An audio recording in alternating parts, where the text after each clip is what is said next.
తాగేవాళ్ళలాగా అసలే ఉండొద్దు. మనం ఆత్మానుసారంగా నడిచేవారిగా ఉండాలి. ప్రభువే ఆత్మ. ఆత్మ లేనివాడు నావాడు కాదంట. ఆయన మనలో ఆత్మగా నివసిస్తున్నాడు కాబట్టి మనం ఆయనకి ఇష్టంగా నడిచేవాళ్ళలాగా ఉండాలి. మనం ఆత్మానుసారంగా, మన మనసు చెప్పినట్టు కాదు, ఆత్మ చెప్పినట్టు మనం నడిచేవాళ్ళలాగా ఉండాలి. నడుద్దామా ఈ రోజు నుంచి?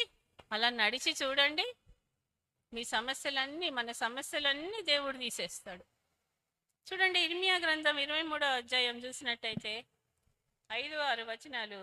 యెహోవా ఇలాగు ఆజ్ఞ ఇచ్చుచున్నాడు, యెహోవా ఇలాగు ఆజ్ఞ ఇచ్చుచున్నాడు, రాబో దినములలో నేను దావీదునకు నీతి చిగురును పుట్టించెదను, దావీదునకు నీతి చిగురు పుట్టించెదను, అతడు రాజై పరిపాలన చేయును,